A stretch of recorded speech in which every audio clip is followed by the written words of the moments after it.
이사야 55장 1절부터 5절의 말씀입니다. 봉독합니다. 오호라 너희 모든 목마른 자들아 물로 나아오라. 돈 없는 자도 오라. 너희는 와서 사 먹되 돈 없이 값 없이 와서 포도주와 젖을 사라. 너희가 어찌하여 양식이 아닌 것을 위하여 은을 달아주며 배부르게 하지 못할 것을 위하여 수고하느냐. 내게 듣고 들을지어다. 그리하면 너희가 좋은 것을 먹을 것이며 너희 자신들이 기름진 것으로 즐거움을 얻으리라. 너희는 귀를 기울이고 내게로 나아와 들으라. 그리하면 너희의 영혼이 살리라. 내가 너희를 위하여 영원한 언약을 맺으리니 곧 다윗에게 허락한 확실한 은혜이니라. 보라, 내가 그를 만민에게 증인으로 세웠고 만민의 인도자와 명령자로 삼았나니 보라, 내가 알지 못하는 나라를 내가 부를 것이며 너를 알지 못하는 나라가 내게로 달려올 것은 여호와 내 하나님 곧 이스라엘의 거룩하신 이로 말미암음이니라. 이는 그가 너를 영화롭게 하였느니라. 아멘. 할렐루야. 찬양대의 찬양을 함께 듣겠습니다.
아멘. 예, 오늘 주일은 특별히 주님이 우리 가운데 또 평화로우심을, 또 우리 가운데 온전한 평화를 허락하여 주시기를 더욱 더 믿음으로 고백하며 예배하는 복된 주일이 되기를 축복합니다. 예배는 하나님과 또 죄인된 우리 사이의 화평함을 이루는 것이지요. 하나님과 우리 사이의 평안함을 이루고 그러므로 말미암아 또 세상과 세상 사이에, 사람과 사람 사이에 온전한 하나님의 평화가, 샬롬이 또 증거되어도록 하는 것이 우리 믿는 자들의 예배입니다. 올해는 6.25 전쟁이 발발한 지 70년하고 꼭 1년째가 되는 해입니다. 1950년 6월 25일 주일 새벽 시작된 이 전쟁은 1953년 7월 21일 토요일 종전이 선언될 때까지 3년간 이 땅에서 계속되었고, 이 땅에 있던 모든 것들, 사람들, 우리의 강과 산과 자연, 또 가족들, 또 자원과 미래에 대한 소망, 얼마 되지 않던 그 당시의 모든 재산들을 남김없이 파괴하였던 것입니다. 엄청난 인명 손실이 있었지요. 군인은 유엔군 포함한 우리 남측에서 싸웠던 분들 인명 손실이 약 77만 6천 명이었습니다. 이것은 공식적인 집계이지 사실은 그보다 더 많았을 것이다라고 추측을 하고 있지요. 전사자는, 그러니까 전쟁 중에 전투 중에 돌아가신 분은 남한과 연합군이 합쳐서, 국군과 연합군 합쳐서 약 17만 8,569명이었고요. 또 전체 사망자, 그러니까 전투 중에 아니라 부상을 입고 후송을 당하여서 사망하신 분까지 포함하면 약 44만 명이었습니다. 민간인 피해는 남한에서 약 100만 명, 북한에서 200만 명, 또한 320만 명의 피난민이 발생했고 30만 명의 전쟁 미망인이 생겼고 10만의 전쟁 고아 등이 발생하였습니다. 또한 남과 북을 합쳐서 전쟁으로 인하여서 학살당한 민간인의 수는 65만 명이었다고 합니다. 이뿐만이 아니죠. 전쟁은 그 당시 얼마 되지 않았던 우리나라의 모든 전 재산을, 사실은 시설을 남김없이 파괴하였습니다. 한국 전체 산업시설의 40%, 가옥의 30%가 파괴되었고요. 이로 인한 재산 피해는 그 당시 기준으로 약 320억 달러였다고 합니다. 우리나라가 전쟁 직후에 이제 일제 치하에서 해방된 지 얼마 되지 않아서 사실은 별로 재산도 없는 그런 상황이었는데, 전쟁으로 인하여서 많은 사람들, 이 땅의 젊은이들을 포함해서 많은 사람들이 죽음에 내몰리게 되고 얼마 남지 않았던 재산들도 다 없어지게 된 것입니다. 교회에 남긴 상처도 굉장히 깊습니다. 학살당한 민간인의 숫자가 65만 명이다라고 말씀을 드렸는데, 이 중에 상당수를 교회의 목사와 장로 등 교인들이 많은 수를 차지하고 있었던 것입니다. 지금부터 제가 불러드리는 분은 그 전쟁통에 순교하신 성도들입니다. 우리가 이분들의 이름을 꼭 기억하고, 물론 전체는 아니지만 기억하고 기념해야 할 분명한 당위성이 오늘 우리의 예배에 있기 때문에 이분들의 이름을 잠시 불러드립니다. 신당동 중앙교회 안길선 목사님, 김예진 목사님, 서대문 감옥에서 김인용 목사님, 김윤실 목사님, 주채원 목사님, 영락교회 김응락 장로님이 전쟁통에 순교하셨고요. 전북 옥구군 미면 원당교회 교인 75명 중 73명이 한꺼번에 살해당했고, 전북 삼례교회 김주현 목사는 그의 처와 장모님 포함한 가족 7인과 함께 순교당했고, 황해도 봉산의 개동교회 180명 교인 중 175명이 목적 건물 예배당 안에 갇힌 채 불에 타 순교를 당했고요. 그 당시 대전 형무소에는 남한 각지의 교육자 평신도들이 수백 명이 투옥되어 있었는데, 북한군이 후퇴하면서 감옥에 불을 질러 모두 불태워서 그 안에 계신 수백 명의 성도들이 순교의 죽음을 당하게 되었습니다. 전쟁으로 인하여서 교회 예배당이 944곳이 소실됐고요. 교회 기독교 연합 기관이 네 곳이 소실되어서 총 948군데의 교회 관련 예배당과 건물들이 사라지게 되었습니다. 이렇다 한국 교회는 전쟁으로 인해 거의 사실 회복 불가능한 타격을 입게 되었습니다. 언제부터인가 우리 한국 교회 교인들과 교회는 우리 스스로를 이스라엘과 동일시하는, 우리를 영적인 이스라엘이라고 칭하고 부르기를 주저하지 않고 있습니다. 여러분, 그 이유는 뭐냐면 성경에 나오는 그 이스라엘 사람들과, 하나님의 백성이라고 불리는 이스라엘 사람들과 우리의 처지가 그 당시에 너무나 같았기 때문이죠.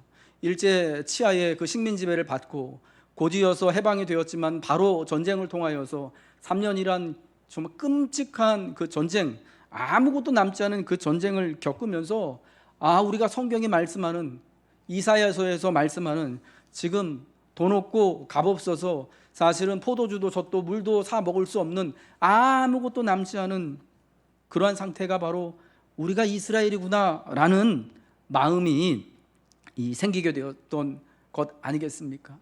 이스라엘이 남과 북으로 갈라져서 갈등하고 있었던 것처럼, 해방과 전쟁을 통하여서 남과 북으로 갈라져 있던 우리는 그들과 동일시하기가 정말 너무 자연스러웠을 것입니다. 바벨론 포로로 사로잡혀가서 오랜 세월을 살아가면서 포로의 생활을 하던 그들이 언젠가는 다시금 고향 땅으로 돌아가서 하나님이 예전에 말씀하셨던 것처럼 하나님의 나라를 이루면서 흩어졌던 백성들과 흩어졌던 가족과 형제와 함께 모여 살게 될 것을 꿈꿨던 것처럼 남한과 북으로 갈려졌던 우리들이 언젠가는 하나님이 은혜 주시는 날 되면 다시금 평화롭게 서로 만나서 함께 흩어졌던 가족들이, 형제가, 나라가 함께 모이고 살고 예배드리는 그날을 꿈꾸게 되었던 거거든요. 여러분, 이러한 이유로 인하여서 오랜 세월 전부터 한국교회와 성도들은 우리를 성경에 나오는 이스라엘 사람들, 그 모진 박해와 그 어려운 세월들과 폐허의 때를 살아갔던 그 부지깽이처럼 남아 있었던 이스라엘 사람들과 우리를 너무나 자연스럽게 동일시할 수 있게 되었던 것이죠. 전쟁이 끝난 직후 정말 한국 사회는 아무것도 남은 것이 없었습니다. 사람도 재산도 자연도 남아 있는 것이 없었습니다. 교회는 더 비참한 지경이었습니다. 그때 우리 예수 믿는 교회와 성도들은 간절한 기도와 소망을 품고 하나님 앞에 전쟁 직후 간절히 기도했던 것들이 있습니다. 먼저는 평화를 위하여서 기도했습니다. 하나님께서 이 땅에 더 이상 이러한 이념으로 인한, 더 이상 이러한 권력욕으로 인한 싸움이, 죽음이 없기를, 하나님께서 평화를 허락하여 주시기를, 자유와 안전을 주시기를, 교회는 그 폐허 위에서 다 타고 다 부서지고 남은 것 없는 교회에 모여서 함께 간절히 기도했던 것입니다. 저는 특별히 인상적인 것은 그 어려움을 겪었던 교회가요, 그때부터 통일을 위하여서 하나님, 우리 나라가 평화롭게 통일되길 원합니다라고 한 나라가 되기를, 흩어졌던 끊어졌던 나라가 한 나라 되기를 간절히 기도했던 것이 너무나 인상적이고 너무나 감동적인 거예요. 요 근래 사람들에게 물어보면요, 우리나라가 통일되었으면 좋겠습니까? 어땠습니까? 물어보면은 많은 사람들이 그냥 이대로 살았으면 좋겠다라는 이야기들을 합니다. 그동안 우리도 짧지 않은 짧은 그런 사실은 삶을 살면서 젊은 사람들도 사실은 저 북한이라는 나라가 우리랑 같은 나라라고 하기에도 참 사실은 되게 좀 거리감이 있고 항상 좀 깡패처럼 굴고 위협하고 하잖아요. 그러니까 안 보고 사는 게 훨씬 편할 것 같은, 가족이지만 남보다 못한 사이가 된 것 같아서 흩어져 사는 게, 따로따로 사는 게 훨씬 좋은 것 같다라는 마음이 드는 거예요. 여러분, 근데 전쟁 직후에 우리 교회는 어땠습니까? 그럼에도 불구하고 그 전쟁의 커다란 폐허와 참상을 겪고 전쟁으로 인해서 무수한 교회와 또 성도들이 죽임을 당하고 이 피해를 받고 어려움을 겪은 교회임에도, 그럼에도 분단된 조국이, 갈린 남과 북이 하나 되기를 간절히 기도했던 것입니다. 우리가 이런 죽음과 같은 상황에 처해 있더라도, 비록 전쟁을 통하여서 이 큰 폐해를 교회가, 성도들이 보았더라도 갈린 원래 하나였던 나라가 같이 다시금 한 나라 되기를 하나님 안에서 같이 모여 또 예배하고 같이 살아가기를 꿈꿀 수밖에 없었던 것이죠. 물론 그런 이유가 있습니다. 우리나라 전쟁 직후에 한반도에 있었던 이 교회 대부분의 기독교인들 약 70%가 황해도 이북에 있었습니다. 그러니까 38선 이북에 그 당시에 교인들이 70%가 있었고요. 전쟁이 이제 발발하고 나서 북한에서 있던 박해받던 많은 교인들이요, 남한으로 내려와서 여기서 정착하고 살아가는 거 아니겠습니까? 그러니까 아무리 그들 통하여서 큰 박해를 받고 죽음을 경험하고 전쟁을 경험하고 치가 떨리는 그런 아픈 세월들을 살아왔지만 내려왔던 저 북쪽이 고향 땅인 거예요. 가족인 거예요. 형제인 거예요. 그러니까 어느 날인가는 같이 만나서 하나님이 이사야에서 말씀하는 것처럼, 하나님이 옛적의 선지자들을 통하여 말씀하셨던 것처럼 끊어졌던 남과 북이 다시금 이어지고 함께 모여서 거룩한 하나님을 예배하는 것처럼 우리도 그러한 소망을 품게 되었던 것입니다. 또한 그때 우리 어머니와 아버지들은 이 지긋지긋한 폐허와 가난에서 탈출하기를 하나님 앞에 간절히 기도하였습니다. 내게 듣고 하나님께 나와 하나님의 말씀을 듣게 되어지면 하나님께서 좋은 것을 먹을 것이고 기름진 것으로 즐거움을 얻게 해줄 것이다 라고 하는 이 이사야서의 말씀을 그들은 간절히 붙잡고 전쟁으로 인하여서 아무것도 남지 않은 그 가운데서 하나님께 나와 하나님을 말씀을 듣고 하나님의 은혜 가운데 예배할 때 하나님 우리에게 좋은 것으로 기름진 것으로 먹여주시기를, 그리하여 또 우리 다음 세대, 자식 세대에 하나님 더 큰 위로와 은혜가 있기를, 긍휼이 있기를 우리 어머니 아버지들은 그때 간구하였던 거죠. 또한 교회의 회복과 하나님 나라가 이 땅에 임하기를 간절히 기도했던 것입니다. 아무것도 남지 않은 이 교회의 폐허의 터전 위에서 다시금 하나님이 이 남한 땅에 우리 조국의 교회를 세워주시고 회복시켜 주시기를, 이 대한민국 구석구석 방방곳곳마다 교회가 세워지고 십자가 종탑이 걸리고 그래서 곳곳마다 주의 날마다 모든 성도들이 함께 모여 예배 드리기를, 전쟁 중에도 예배를 그치지 아니하고 우리의 교회와 우리의 먼저 된 성도들은 간절히 이렇게 기도를 했던 것입니다. 여러분, 그들의 간절한 기도와 소망을 따라서 오늘 우리는 그 기도가 응답되어진 때를 누리며 살아가고 있는 것 아니겠습니까? 여전히 남과 북은 정전 상태이지만 자유민주주의를 우리는 이 땅에서 지금 누리고 있습니다. 한국은 지금 세계 10대 경제 대국의 자리에 있고요. 세계에서 6번째로 군사 대국이고요. 2018년엔가는 3050 클럽이라는 곳에 가입 또한 서방 선진국과 같은 그러한 선진국의 대열에 올라서게 되었습니다. 3050 클럽이라는 것은요, 1인당 국민소득이 3만 달러 이상이고 인구가 5천만 명 이상의 조건을 만족하는 국가를 말하는 겁니다. 2019년을 기준으로 이 3050에 들어간 나라는요, 전 세계에 우리나라를 포함해서 7나라밖에 없습니다. 일본과 미국과 영국과 독일, 프랑스, 이탈리아, 그리고 우리나라가 2018년에 이 3050에 들어감으로써 7개 국가에 들게 된 것이죠. 서방 세계 사람들이 봤을 때, 외국의 사람들이 봤을 때 한국의 지금 현재는 굉장히 자유민주주의를 국가하고 있는 국가이고요. 굉장히 경제적인 번영을 이루고 있는 나라이면서요, 또 K컬처라고 하는 자랑스러운 한류를 가지고 있는 저력이 있는 나라인 것입니다. 여러분, 이러한 놀라운 또 은혜의 때를 살고 있는 것이요, 사실은 먼저 계셨던 그 70년 전에 전쟁의 폐허 속에서도 희망을 잃지 않고 하나님 앞에 예배하며 꿋꿋이 우리의 삶을 살아갔던 어머니 아버지들 덕분 아니겠습니까? 우리를 대신하여서 또 그 전쟁 가운데서, 그 어려운 가운데서 헌신하고 수고한 많은 분들의 희생과 헌신이 있었기 때문에 오늘 이러한 기도의 응답, 은혜의 때를 우리가 누리며 살아가는 것인 줄 여러분 믿으시기 바랍니다. 그럼 우리는 그때의 은혜와 기도를 따라서 오늘 우리도 그때 우리 어머니와 아버지의 기도를 계승해야 할 것입니다. 우리에게도 그러므로 계승해야 할 기도와 소망이 있는 것임을 여러분 기억해 주시기 바랍니다. 70년 전에 우리 어머니와 아버지들이 교회에 함께 모여서 새벽마다 평화를 위하여 기도했던 것처럼 오늘 우리 교회 또한 평화를 위하여서 하나님 모든 이들과 더불어서 화평을 누리기를 간구해야 되는 것입니다. 로마서 5장 1절은 그러므로 우리가 믿음으로 의롭다 하심을 받았으니 우리 주 예수 그리스도로 말미암아 하나님과 화평을 누리자라고 말씀하고 있습니다. 먼저는 하나님과 화평을 누리고, 또 로마서 12장 18절에 말씀하는 것처럼 모든 이웃들과 더불어서 할 수 있거든 모든 사람과 더불어서 화목하기 위하여서, 평화를 누리기 위하여서, 화평케 하기 위하여서 우리는 애써야 됩니다.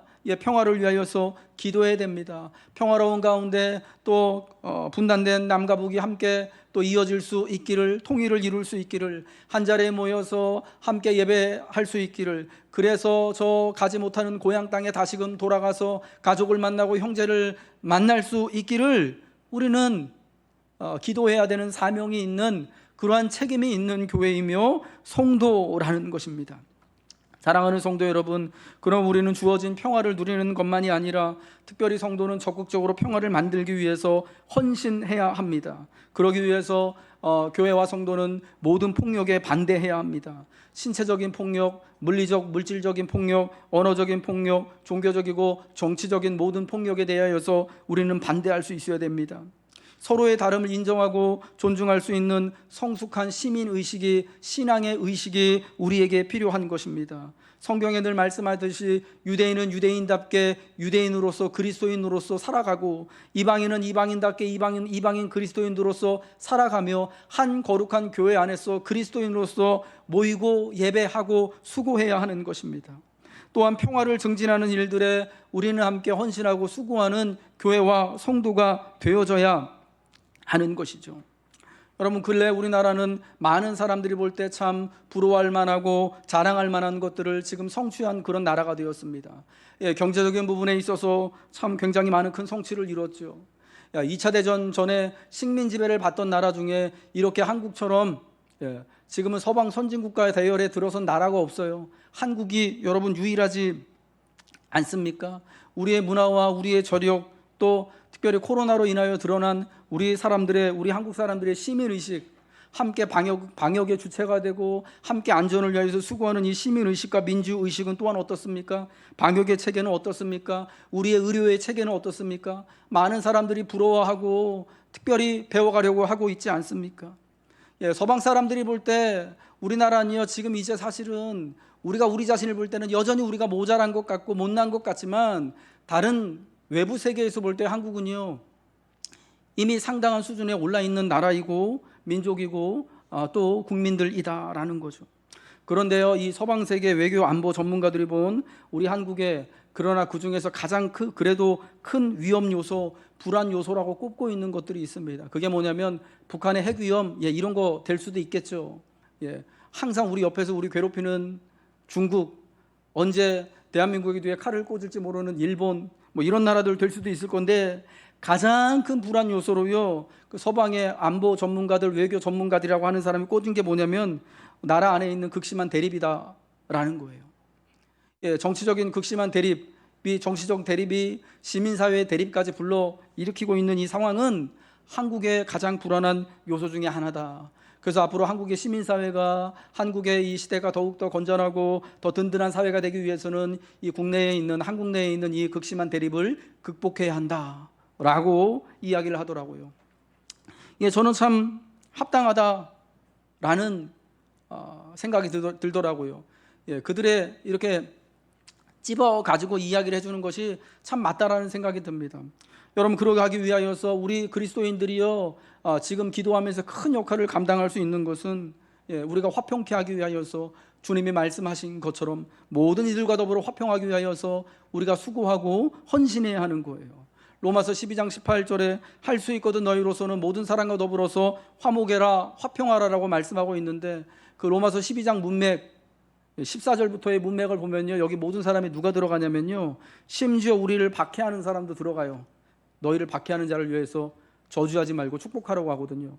박해하는 사람도 들어가고요, 우리에게 악으로 갚는 자도 들어가요. 악한 사람도, 악을 행하는 자도 여기에 들어가고요, 심지어 원수까지도 들어가는 거예요. 그러니까 성경은 너희를 심지어 박해하는 사람, 너에게 악을 행하는 사람, 심지어 원수일지라도 할 수 있거든 화목해라 라고 가르침을 주고 있는 것입니다. 여러분, 우리는 또 교회로서, 성도로서 우리 주 예수 그리스도의 가르침을 분명히 알고 분명히 믿고 따라야 할 책임이 있습니다. 그러므로 우리로 말미암아서 이 땅에 평화가 이루어지기를, 화평이 이루어지기를, 그리하여서 이제 궁극적으로 갈렸던 남과 북도 함께 평화 통일을 이룰 수 있기를 우리는 계속해서 간절히 기도해야 할 줄 믿으시기 바랍니다. 또한 우리는 이제 부유함을 넘어 하나님 긍휼의 풍성함으로 나아가는 나라가 되기를 또한 계속해서 계승하며 기도해야 할 것입니다. 71년 전에 우리 어머니와 아버지들 그 극심한 폐허와 가난 속에서도 하나님이 가난을 극복할 수 있기를 간절히 기도하였습니다. 무너진 집을 다시 세우고 무너진 교회터를 다시 세우고 이 땅에 그래서 우리의 자식들이, 우리 아들과 딸들이 마음 편히 살아갈 수 있는 그 나라를 꿈꾸면서 간절히 하나님 가난을 면하게 해주세요라고 간절히 기도했습니다. 여러분, 그래서 우리는 지금 어떻습니까? 이제 가난을 면한 정도가 아니라 사실은 부유한 지경에 이른 그러한 나라가 되고 우리 국가가 되었습니다. 물론 이 나라 안에서 개인적으로 그런 편차가 여전히 존재하지만 제가 지난주에 말씀드렸던 듯이 우리가 전 세계 여러분 75억 명의 인구를 기준으로 봤을 때 우리는 10% 안에 드는, 상위 10% 안에 드는 부유한 사람들, 부유한 나라가 맞거든요. 그때 우리 어머니와 아버지들의 기도가 있었기 때문이죠. 그 기도와 헌신을 통하여 하나님 우리에게 응답해 주신 것이 너무나 감사한 일 아니겠습니까? 그러므로 우리가 이제 이 기도를 계승하여서 어떻게 기도해야 되는가? 더 부자 되기 위해서 기도하시나요? 그런 기도도 필요하죠. 여전히 가난한 곳이 있죠. 여전히 가난한 형제들, 가난한 지체들, 교회도 가난한 교회도 있죠. 그 가난이 여전히 극복되기를 위하여서 우리는 또한 간절히 기도해야겠습니다만은 이제는 이 나라와 이 모든 시대가 하나님의 긍휼이 풍성함 같이 긍휼이 풍성한 나라가 되도록, 은혜가 끊이지 않고 흐르는 나라가 되도록 간구해야 하는 것입니다. 여러분, 이거는 결이 조금 다른데 어떤 거냐면, 여러분 하나님의 은혜와 하나님의 긍휼이 뭐라고 생각하십니까? 저는 성경을 보면서 하나님의 긍휼과 은혜는 이거라고 생각해요. 하나님의 긍휼이 가장 풍성하게 드러나는 게 그거잖아요. 우리가 죄인임에도 불구하고, 우리가 아직 죄인이었음에도 불구하고 하나님의 아들인 예수 그리스도께서 우리를 위하여 대신 죽으심으로 우리를 하나님의 자녀 삼아 주신 거 아니겠습니까? 내가 아직 죄인이었음에도 불구하고, 여전히 죄인이고 여전히 악한 애에도 불구하고 하나님이 예수 그리스도로 말미암아 우리를 구원해 주신 것, 이게 하나님의 긍휼인 거거든요. 악한 사람에게도, 실패한 자에게도, 원수 같은 이에게도 하나님이 은혜와 긍휼을 더하시는 게, 그래서 하나님의 백성이 되어지고 구원받을 또 자격을 주어지는 것이 하나님의 은혜이고 긍휼이잖아요. 그러니까 긍휼이 풍성한 나라, 하나님의 은혜가 끊이지 않는 나라는 어떤 나라냐? 여러분, 그런 나라인 거예요. 비록 세상을 살면서 내가 실패했을지라도, 내가 처음에 좋은 대학에 들어가지 못했을지라도, 좋은 직장을 갖지 못했을지라도, 한번 내 사업에 실패했을지라도, 혹은 이제 은퇴할 때가 다 돼서 60이 다 돼서 내 사업이 좀 되게 힘들게 휘청거리고 좀 주저앉았을지라도 다시 한 번의 기회가 주어져서 다시 한 번 도전할 수 있고, 다시 한번 실패의 자리에서 다시 한번 일어설 수 있고, 다시 한번 기회를 잡을 수 있는 것, 이게 저는 하나님의 은혜가 있고 긍휼이 풍성한 나라가 되어지는 것이다 라고 믿습니다. 그리하여 이사야 선지자가 선포하며 기대하였듯이, 목마른 자들이 나와 원 없이 목을 채우고 돈 없이 값 없이도 포도주와 젖을 부족함이 아니라 여호와의 충만함으로 살아갈 나라가 되는 것이 하나님의 은혜가 있는 나라, 하나님의 긍휼이 풍성한 나라를 위하여서 기도할 우리의 소명이고, 우리가 꿈꾸고 우리가 살아가야 할 그런 나라가 되어져야 한다라는 것입니다. 여러분, 오늘 우리 한국 사회는 겉으로는 굉장히 부유하고 강한 나라, 또 많은 무수한 교회와 성도들이 있는 이런 정말 놀라운 은혜로운 나라를 이루었지만, 그러나 우리의 속은 어떻습니까? 시험과 경쟁으로 사실은 굉장히 어려운 시대를 우리가 살아가고 있지 않습니까? 한번 실수하고 실패하면은 그걸로 끝이 나는 경쟁 사회 속에서, 그것도 경쟁이 죽을 때까지 끝나지 않는, 여러분 그런 사회를 우리가 살고 있지 않습니까? 그래서 한번 실패하면은 그것으로 끝나는, 한 번의 대학 입시 실패가 대학 입시를 통하여서 전 인생이 결정되고, 직장을 통하여서 전 인생이 결정되어지고, 내가 지금 사는 곳을 어딘지에 따라서 이 사회에서의 신분이나 재산이 결정되어지는 이런 사회에서, 그게 사실은 한번 결정된 것이 변하지 않고 바뀌지 않는 그런 세상이 아닌가요? 그래서 우리에게는요, 한 번 더 기회가 주어지는 것을 꿈꾸고 기도해야 한다라는 거예요. 다시 한 번의 기회가 주어질 수 있도록, 실패해도 그게 은혜가 될 수 있는 나라가 되어져야 하는 거죠. 여러분, 내가 실패하고 넘어지는 것이 인생의 참 교훈이 될 수 있는 것은요, 실패를 용인해 줄 수 있는 사회가 될 때 그런 거예요. 시험에 한번 실패하더라도, 내 인생에 한번 실패한 것 같더라도, 내 사업에 한번 실패하더라도 다시금 용기를 내서 일어날 수 있는 그런 기회가 한 번 혹은 두 번 주어진다면 여러분 살만하지 않겠습니까? 여러분, 그게 하나님이 우리에게 주시길 원하시는 긍휼이고 하나님의 은혜임을 여러분 믿으시기 바랍니다. 하나님의 은혜요 긍휼은요, 이렇듯 실패한 자들에게 여전히 실패했음에도 불구하고, 죄인임에도 불구하고, 넘어졌고 부인했음에도 불구하고 은혜를 주시는 게 우리 하나님 아니겠습니까? 시몬 베드로가 예수님을 끝까지 따르기를 결국은 부인하고 실패하였을지라도 예수님은요, 부활하신 이후에 그를 다시금 찾아가셔서 한 번의 기회를 더 주시는 거잖아요. 요한의 아들 시몬아, 내가 나를 사랑하느냐? 내가 나를 사랑하느냐? 내가 나를 사랑하느냐? 왜 물으시는 거예요? 시몬이 실패했을지라도, 시몬이 죽기까지 예수님을 부인했을지라도 예수님의 긍휼과 예수님의 은혜는 기회를 한 번 더 주시는 거 아니겠습니까? 나 그래도 너한테 한 번 더 기회를 줄게. 나를 따라올 수 있는 기회를 줄게. 내 양을 먹일 수 있는 기회를 줄게. 나를 위해 수고하고 헌신할 기회를 줄게. 하나님의 은혜와 영광 가운데 살아갈 기회를 줄게 하는 게 우리 예수님의 마음, 하나님의 그 은혜이고 긍휼 아니겠습니까? 오늘 우리가 꿈꿔야 될 부유함은요, 바로 이제 이러한 거예요.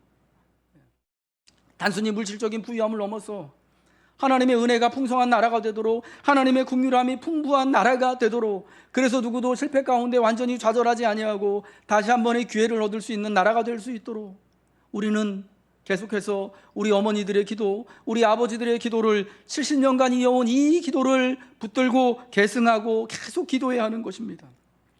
마지막으로 주님 나라가 이곳에 세워지길 우리는 기도해야 됩니다. 우리 어머니 아버지들이 70년 전부터 그 전쟁의 폐허 가운데에서 다시금 교회를 세워주시기를 기도했던 것처럼 이제 주님 나라가 이곳에 세워지기를 우리는, 그들의 후손인 우리는, 그들의 헌신과 희생으로 지금을 살고 있는 우리는 주님 나라를 위하여서 주님 나라가 영원히 세워지기를 기도해야 한다는 것입니다. 바벨론 포로 시대를 살았던 이스라엘과 유대인들이 귀향을 꿈꾸고 하나님의 긍휼과 정의와 공의를 따라 세워지는 새로운 하나님 나라를 꿈꾸던 것처럼 우리도 하나님이 주인 되시는 하나님 나라가, 계시록에서 말씀하고 있는 영원한 그 나라가 이 땅에 온전히 임할 그날을 고대하며 우리의 끊이지 않는 기도의 제목을 삼아야 한다는 것입니다. 역사의 마지막 순간에 일어날 그 하나님의 나라를 이제 예수 안에서 꿈꾸는 기도를 드려야 하는 것이죠. 어려웠던 그 시절 우리 어머니와 아버지들은요, 주의 나라가 이곳에 임하길 고대하며 전쟁의 폐허 속에서 고철이 된 포탄을 모아서 포탄밥을 지어 먹으며 가족을 지켜내고 자녀들을 길러냈습니다. 그 가운데 그분들이 한순간도 잊지 않고 꿈꿨던 것이 하나님 나라인 거예요. 그 하나님 나라가 임하여서 값 없어도 돈 없어도 포도주와 젖을 사고 주의 날개 그늘 아래서 쉼을 얻고 하나님의 말씀을 즐거이 들음으로 말미암아 우리의 영혼이 살고, 그래야 하나님으로 말미암아 좋은 것을 먹고 기름진 것으로 즐거움을 얻게 되어지는 그때를 주의 날을 꿈꾸며 기도했던 것입니다. 여러분, 이 기도가 그대로 하나님 앞에 응답이 되어져서 우리는 오래전 선지자가 꿈꾸고 우리 어머니 아버지가 기도했던 그 은혜의 시대를 살아가고 있습니다. 오늘 본문 5절의 말씀이죠. 보라, 내가 알지 못하는 나라를 내가 부를 것이며 너를 알지 못하는 나라가 내게로 달려올 것은 여호와 내 하나님 곧 이스라엘의 거룩하신 이로 말미암음이라. 이는 그가 너를 영화롭게 하였느니라.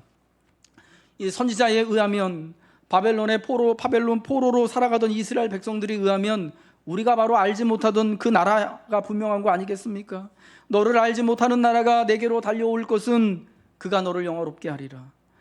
선지자가 꿈꾸었던 하나님의 긍휼과 영광의 때는 이스라엘뿐만 아니라 그들이 알지도 못하는 무수한 이방인들도 이제 예수 그리스도로 말미암아 다 그들에게 달려와 함께 모여서 거룩한 하나님을 예배하고 그래 함께 한 하나님의 백성을 이루며 살아가는 그 모습이었던 거예요.